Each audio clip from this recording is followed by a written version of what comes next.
베스트 애널리스트에게 듣는다. 오늘은 건설 부동산 경기 전망, 건설주 투자 전략 점검하겠습니다. 교보증권 백광재 애널리스트 오셨습니다. 어서 오십시오. 네, 안녕하십니까. 네.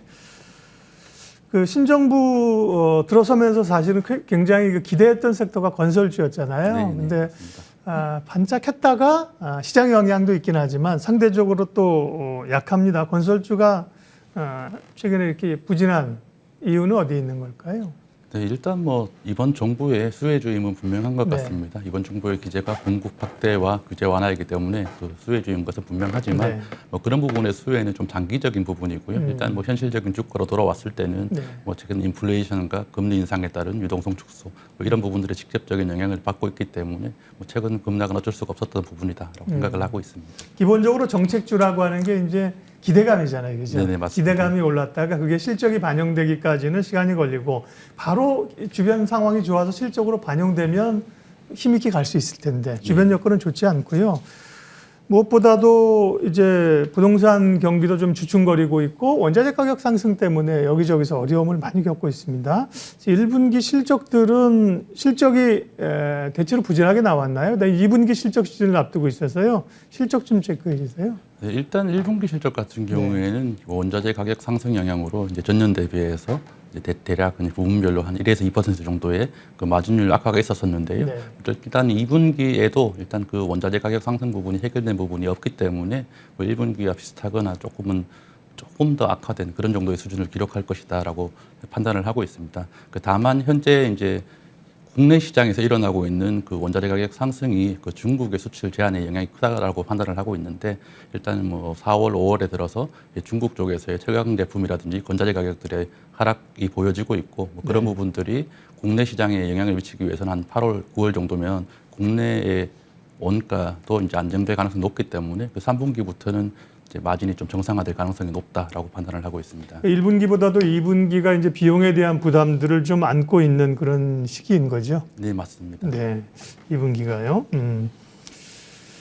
유가, 그 건설도 기본적으로는 수주 산업이죠. 그러니까 조선이나 이런 쪽으로. 그런 데를 봤을 때는 지금은 어떻게 매출 따는 괜찮습니까? 수주 현황들은요. 그쪽도 이제 마진 쪽은 말씀하신 것처럼 원가 부담이 있는 건데요. 전반적인 우리가 매출로 얘기하는 수주 상황들은 꾸준히 좀 늘어납니까? 그쪽도 위축되는 상황인가요? 일단은 국내 같은 경우에는 최근 몇 년 동안 이제 주택 시장이 워낙 좋았었기 때문에 이제 최근 전반적인 건설사들의 수주 현황에 전혀 문제가 없고 역대 최고 수준을 유지하고 있는 상황이고요. 그 반면에 이제 한 2년 전부터 그 국제 유가가 굉장히 급등을 해서 해외 수주도 이제는 좀 늘어나지 않겠느냐라는 그런 기대감들이 있었었는데 사실 이제 국제 유가가 올라가고 다음에 투자에 대한 결정이 나고 그게 발주로 이어지기까지는 시기적으로 한 2년 정도의 시차가 생기게 됩니다. 그렇기 때문에 일단 시기적으로 본다 그러면 올해 하반기 12월 정도부터는 그 투자 결정이 끝이 나고 새로운 신규 발주가 좀 많이 나올 시점이 되는 거고요. 일단 우리가 해외 쪽에서의 수주를 확인한다 그러면 그 내년부터는 본격적인 수주 증가가 이제 눈으로 확인될 것이다. 이렇게 판단을 하고 있습니다. 네, 그동안은 이제 국내 건설업체들이 유가가 사실 그 셰일오일 채굴해 내렸을 때 유가가 상당히 낮은 수준으로 가지 않았습니까? 네, 맞습니다. 일시적으로 마이너스 갔던 그건 빼더라도 그래서 이제 해외 플랜트나 이런 쪽 주력을 안 하고 국내 주택 분양이나 이런 쪽으로 많이 했었는데 다시 이제 고유가에 따라서 해외 플랜트를 하는 쪽을 좀 주목해 볼 필요는 있겠군요. 네. 그럼 근데 대형사들은 지금 다 해외 쪽도 다 하고 있죠.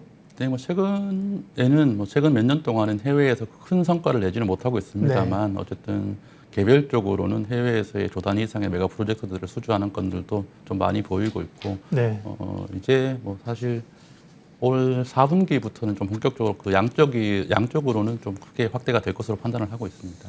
예. 그리고 이제 하반기 전망을 좀 해봐야 될 텐데요. 하반기 말씀하신 것처럼 3분기쯤에는 이제 원자재 가격이 좀 하향 안정화되기를 기대하고 전망하면서 원가 요인은 조금 괜찮아질 걸로 보고요. 분양가 상한제 개편안이 이제 논의가 되고 조만간 이제 발표가 되는군요. 네. 그러면 분양가 상한제는 어떤 이제 개편안이 어느 쪽으로 논의가 되는 겁니까? 네.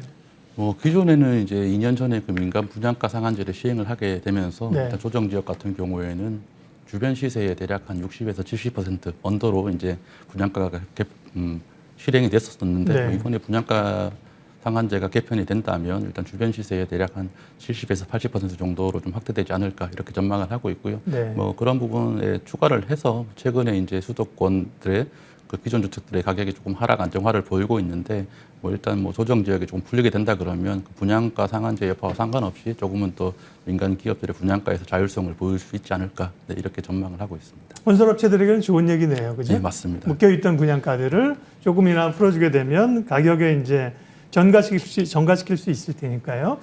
그러면 이제 소위 분석하고 계신, 이제 커브하고 계신 기업들 얘기를 좀 하겠습니다. 건설주 가운데는 대형 건설사도 있고, 최근에 뭐 건설 중장비, 전쟁 복구수 이런 것 좀 오르긴 했는데요. 건설사 전체로 봤을 때는 그러면 최선호주 관심 종목은 어떤 겁니까, 백 의원님은? 네, 일단 시장이 좋아질 때는 뭐 건설업종 전반적으로 수혜가 이어지기 마련인데요. 네. 그 중에서 제가 탑픽으로 추천하고 있는 종목은 뭐 대형사들 중에서는 대우건설 그리고 중소형사들 중에서는 금호건설을 추천을 드리고 있습니다. 네. 대우건설 같은 경우에는 뭐 국내 시장에서도 일단 조금 미리 좋은 분양들을 많이 해서 올해 연간 내내 이제 좋은 실적이 이어질 것으로 보이고 있고요.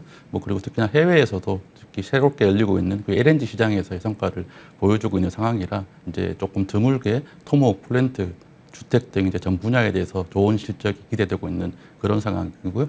이제 금호건설 같은 경우에는 공공건설을 중심으로 이제 사업이 진행이 되고 있기 때문에 그 원자재 가격 상승에서 상대적으로 좀 자유로운 측면이 있어서 올해 실적 증가가 기대가 되고 있는 상황이고 뭐 최근에 이제 작년 연말 기준으로 800원 정도의 주당 배당을 했었는데 뭐 지금 이미 최근에 주가가 워낙 많이 빠져서 이제는 시가 배당률이 거의 10% 육박하는 수준이기 몇 때문에 퍼센트요? 지금 작년에 800원이고 네. 지금 현재 주가가 8,200원이기 때문에 10%요? 네, 이제 여기서 8,000원까지만 빠지면 10%가 됩니다. 뭐 예. 그렇기 때문에 뭐 일단 뭐 단기 매매에는 부적합할 수 예. 있습니다만 뭐 현재 이제 견고한 실적과 연말 배당금까지 이제 감안한다 그러면 지금 시점에서 뭐 굉장히 좀 사들어가야 되는 타이밍이 아닌가 이렇게 생각을 하고 있습니다. 네, 대표적으로 뭐 애널리스트 분들이 다르시지만 당연히 또 뭐 다른 시각이 맞지만 가장 대표주는 현대건설, GS건설을 많이들 얘기하셨는데 네네.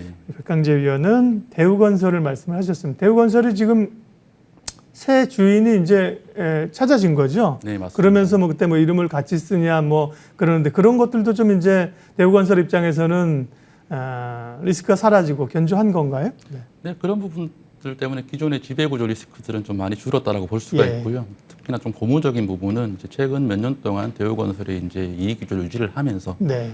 이번에 이제 오너도 바뀌게 되었고 뭐 그런 측면에서 배당 가능 이익이 생기면서 지금까지는 없었던 이제 배당에 대한 기대감도 현재 주가가 액면가 부근이지 네, 않습니까? 네. 그렇기 때문에 현재 시점에 죽는다면 장기 성장이 지속된다면 배당 가능 이익들이 향후의 시가 배당률에는 굉장히 크게 도움이 될 것이다.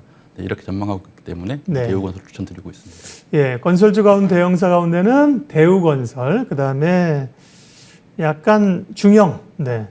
금호건설은 뭐 소형사라고 하긴 그럴 것 같고요. 중형사급에서는 금호건설을 꾸준하죠, 이런 쪽이. 그렇죠. 그 다음에 배당 매력 두 가지 얘기해 주셨고요. 건설주에 관한 얘기는 그 정도 하고요. 또 아무래도 부동산 쪽이나 이쪽 섹터를 보시기 때문에 부동산 경기에도 많은 분들이 이제 궁금해하실 것 같아요. 지금 부동산 시장은 새 정부 들어서면서 기대감도 있고 경기가 위축되면서 가격은 좀 빠지는 것도 같고요. 부동산 시장은 하반기 혹은 내년을 보면 어떻게 보고 계세요? 네, 일단 뭐 저는 조금 기존부터 이제 다른 전문가분들하고 좀 다른 시각을 가지고 네. 있어서 이제 작년부터도 이제 부동산 시장에 대한 이제 우려와 경고를 지속적으로 해왔었는데요. 예. 뭐 일단 현재 시점에서 이제 뭐 수도권들이라든지 지방 대도시들 같은 경우에는 이미 좀 하락을 시작한 단계다라고 보고 있고, 뭐 서울 같은 경우에는 서초나 용산 등을 중심으로 아직까지 상승을 유지를 하고 있지만 이제 실거래가 기준으로 전반적인 수준으로서는 이제 작년 10월 이후로 이제 조금씩 하락하고 있는 측면이라 이제 하반기 내년은 점점 더 하락 안정화될 가능성이 높다라고 판단을 하고 있습니다. 네, 하향 안정화. 그동안에 이제 올랐던 거를 조금 조정할 수 있다는 얘기군요.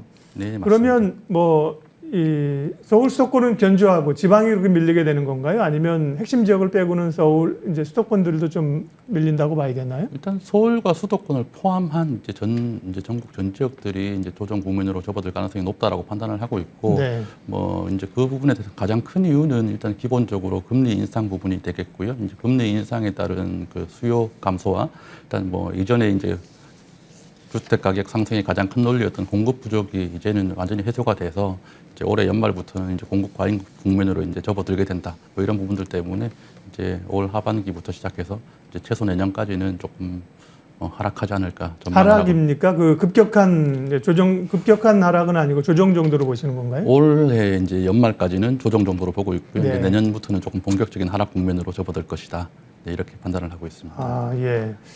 예, 건설을 이제 업황 분석하시려면 부동산 시장의 흐름을 당연히 보셔야 되기 때문에 그쪽에 우리 섹터 애널리스트들이 상당히 일가견이 있으십니다. 부동산 시장을 일단 하방적으로 좀 보셨고요. 아까 분양가 상한제 얘기를 하셔서 그 내용들은 어느 정도 이해를 했고, 분양가 상한제가 이제 기존보다 이제 조금 더 건설업 입장에서 보면은 조금 룸이 생기는 거잖아요. 네네, 그러면서 맞습니다. 그런 것들이 신규 아파트 분양가를 좀 올리고 아파트 분양가를 올리고 또 일부 지역의 가격을 좀 올리지 않겠느냐, 그런 우려도 좀 있는 것 같아요.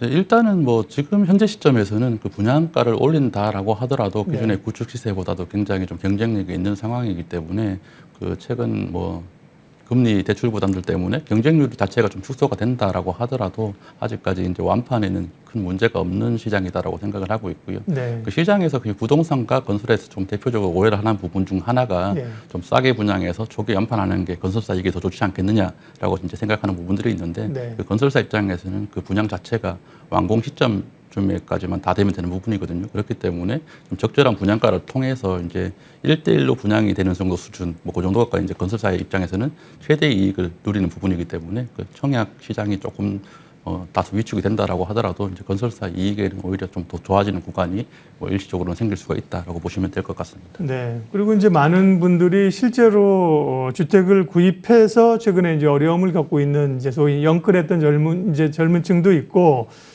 또 시장이 불안하고 해서 전세가 이제 전 정권에서 만들었던 전세 관련 법안들이 이제 또 만기가 돌아오면서 혼란도 있고, 지금 새 정부에서 정책을 세우라는 대통령의 지시도 있었는데 전세 시장은 어떻게 될까요?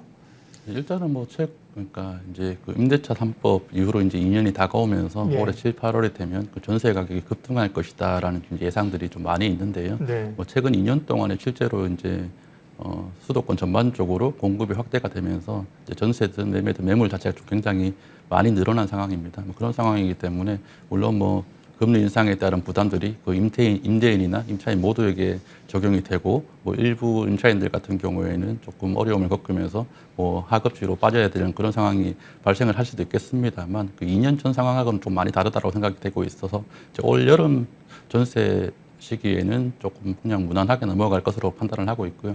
반면에 이제 하반기 겨울로 접어들면서 이제 좀 기존의 그 민간 분양가 상한제 시행 이후에 이제 입주하는 단지들에서 이제 예. 물량들이 늘어난 부분이 있기 때문에 이제 올해는 전세난도 역전세난도 없겠습니다만 내년부터는 조금 이제 역전세난에 대한 우려들도 좀 주목을 해야 된다, 이렇게 전망을 하고 있습니다. 올해는 사실 정권이 이제 바뀌었고 하반기 급격한 변화는 없을 수 있지만 내년 이후의 시장 흐름들은 좀 주춤할 수 있다는 걸 염두에 두어야겠습니다.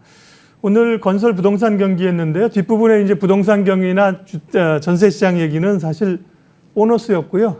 백강재 애널리스트께서 이제 건설 섹터 애널리스트이기 때문에 아까 이제 대우건설, 금호건설 탑픽이었고, 그럼 건설주 접근 자체는 물론 시장 상황이 좀 다릅니다만 시장이 어느 정도는 하방을 좀 지지해주고 점진적으로 올라간다고 하면 건설주에 대한 매수 시기는 그러면 뭐 3분기를 노리면 2분기가 괜찮습니까? 일단은 뭐 1분기 실적 발표 자체가 이제 7월 말에서부터 8월 중순까지 이어지기 때문에 그 실적 발표 2분기 실적. 네, 그렇죠. 2분기 실적이 이제 8월 중순까지 이어지기 때문에 이제 8월 달에 이제 전반적인 실적을 확인하시고 네. 그다음에 그 안에서도 분명히 경쟁력이 있냐 없느냐가 실적에서 드러날 것이기 때문에 이제 8월 중순 이후로 조금 이제 매입을 주력하시면 되지 않을까 싶고요. 일단 뭐 배당 매력이 확인된 종목들 같은 경우에는 뭐 지금부터 순차적으로 매수를 하셔도 되지 않겠나라고 전망을 하고 있습니다. 네. 베스트 애널리스트에게 듣는다. 오늘은 건설 부동산 건설주 투자 전략 세웠습니다. 교보증권 백광재 애널리스트와 함께했습니다. 매우 차분하게 말씀하셔서 귀에 쏙쏙 얘기가 들어왔습니다. 오늘 시간 내주셔서 고맙습니다. 네, 감사합니다.